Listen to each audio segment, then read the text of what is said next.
মহররম মাসের করণীয় ও বর্জনীয়। আরবি বর্ষের প্রথম মাস মহররম।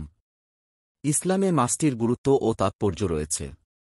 ইসলাম পূর্ব যুগেও এ মাসকে মর্যাদাপূর্ণ বিবেচনা করা হতো। নবীজি সাল্লাল্লাহু আলাইহি ওয়াসাল্লাম এ মাসকে আল্লাহর মাস হিসেবে অভিহিত করেছেন। তাছাড়া এটি পবিত্র কোরআনে উল্লেখিত সম্মানিত 4টি মাসের একটি। এ প্রসঙ্গে ইরশাদ হয়েছে, আসমান ও জমিন সৃষ্টির সময় থেকেই আল্লাহর কাছে মাসের সংখ্যা 1-2। এর মধ্যে 4টি হল সম্মানিত মাস। এটিই সুপ্রতিষ্ঠিত বিধান। সূরা তাওবা আয়াত 3-6। বিদায় হজের খুতবায় রাসূল সাল্লাল্লাহু আলাইহি ওয়াসাল্লাম সম্মানিত এ মাসগুলোকে চিহ্নিত করে বলেন, 3টি মাস হল ধারাবাহিক, জিলহজ ও মুহররম, অন্যটি হল রজব। বুখারী হাদিস 3197, মুসলিম হাদিস 1679। এ মাসের অন্যতম একটি ফজিলতপূর্ণ দিবস হল আশুরা। মুসলিম সমাজে মহররম এবং এই আশুরা কেন্দ্রিক নানা ভ্রান্তি ও রসম রেওয়াজের প্রচলন আছে, যা পরিহারযোগ্য। তাই এই মাসের করণীয় ও বর্জনীয় 1-0টি বিষয় এ লেখায় তুলে ধরা হল। গুনাহ বর্জন করা। মহররম সম্মানিত 4 মাসগুলোর একটি। এই মাসগুলোতে নিজেদের ওপর জুলুম করতে নিষেধ করা হয়েছে। আল্লাহর নাফরমানি ও অবাধ্যতার চেয়ে বড় জুলুম আর কি হতে পারে। আল্লাহ তাআলা বলেন, এই 4 মাসের মধ্যে তোমরা গুনাহ করে নিজেদের প্রতি জুলুম করো না। সূরা তাওবা আয়াত 3-6। নফল রোজা রাখা। নফল রোজা রাখা এ মাসের অন্যতম আমল। নবীজি এই মাসের নফল রোজাকে সর্বোত্তম ঘোষণা করেছেন। হযরত আবু হুরায়রা রাদিয়াল্লাহু আনহু থেকে বর্ণিত, তিনি বলেন, রাসূলুল্লাহ সাল্লাল্লাহু আলাইহি ওয়াসাল্লাম বলেছেন, রমজানের রোজার পর সর্বোত্তম রোজা হচ্ছে আল্লাহর মাস মহররমের রোজা। মুসলিম হাদিস 2645। তাওবা ইস্তিগফার করা। নফল রোজার পাশাপাশি মহররমের বিশেষ আমল হল তওবা ইস্তিগফার করা। কেননা রাসূল সাল্লাল্লাহু আলাইহি ওয়াসাল্লাম ইরশাদ করেন, মহররম আল্লাহর মাস। এই মাসে এমন একটি দিন রয়েছে, যেদিন আল্লাহ তাআলা একটি সম্প্রদায়ের তাওবা কবুল করেছেন।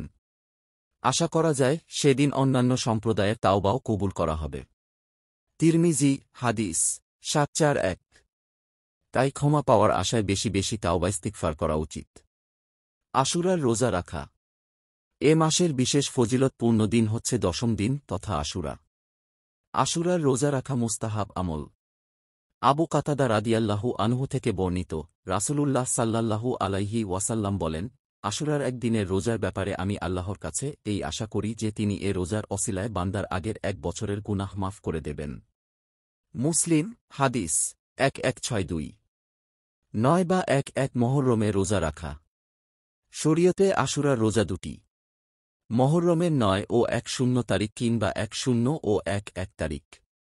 তবে কোনো আলেম এ বিষয়ে বর্ণিত সব হাদিসের ওপর আমলের সুবিধার্থে নয়, 10 ও 11 এ 3 দিন রোজা রাখার কথা বলেন।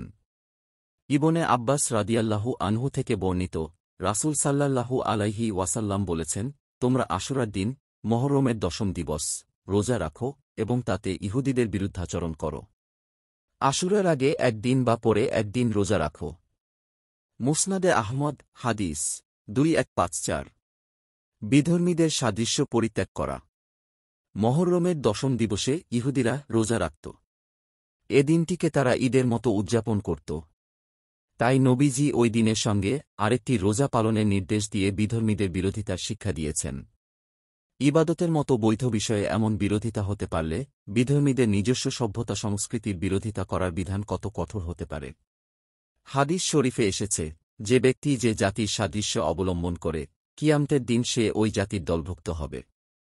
অর্থাৎ ওই দল জান্নাতবাসী হলে সেও জান্নাতবাসী হবে, আর ওই দল জাহান্নামবাসী হলে সেও জাহান্নামবাসী হবে। আবু দাউদ হাদিস 4031। তাই জীবনের সব ক্ষেত্রে বিধর্মীদের সাদৃশ্য পরিহার করা মুসলমানদের আবশ্যকীয় কর্তব্য। মাতম মরসিয়া পরিহার করা। হুসাইন রাদিয়াল্লাহু আনহু এর শাহাদাতকে কেন্দ্র করে আশুরা নিয়ে বেশ বাড়াবাড়ি রয়েছে। আছে অনেক কুসংস্কার। অন্যতম একটি হল মাতম মরসিয়া গাওয়া। মরসিয়া মানে নবী দৌহিত্রের শোক প্রকাশে নিজের শরীরে আঘাত করা ও জামাকাপড় ছিঁড়ে ফেলা। ইসলামে এটা নিষিদ্ধ। নবী করিম সাল্লাল্লাহু আলাইহি ওয়াসাল্লাম এ ব্যাপারে কঠিন হুঁশিয়ারি উচ্চারণ করেছেন।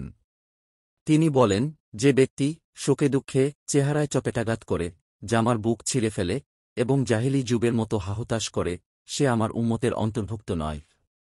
বুখারী হাদিস 1297। ভিত্তিহীন ঘটনা বলা থেকে বিরত থাকা। আশুরার দিনের গুরুত্ব বোঝাতে অনেকে মিথ্যা ও জাল হাদিসের আশ্রয় নিয়ে থাকে।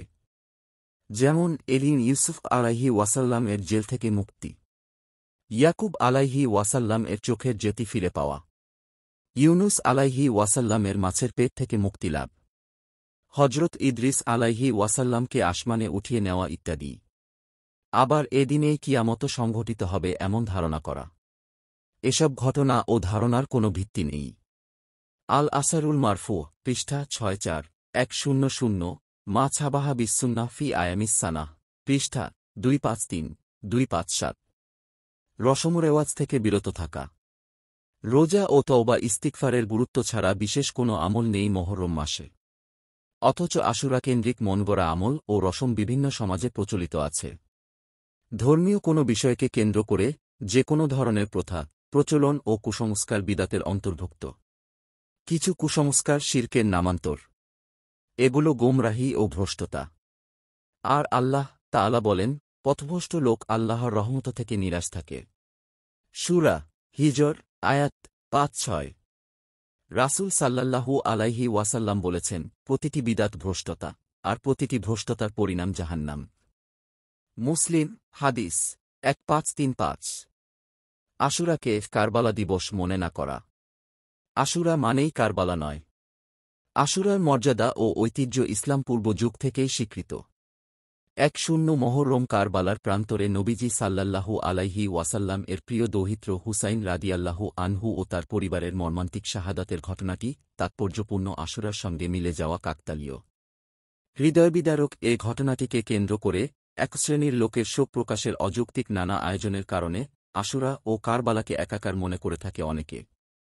অথচ জাহেলি যুগেও আশুরার রোজার প্রচলন ছিল। ইবনে আব্বাস রাদিয়াল্লাহু আনহু বলেন, রাসূল সাল্লাল্লাহু আলাইহি ওয়াসাল্লাম হিজরত করে মদিনায় এলেন এবং তিনি মদিনার ইহুদিদের আশুরার দিন রোজা রাখতে দেখলেন। তাদের এ সম্পর্কে জিজ্ঞাসা করলে তারা বলল, এটা সেই দিন যেদিন আল্লাহ মূসা আলাইহি ওয়াসাল্লাম ও বনি ইসরাইলকে মুক্তি দিয়েছেন এবং ফেরাউন ও তার জাতিকে ডুবিয়ে মেরেছেন। তার সম্মানার্থে আমরা রোজা রাখি।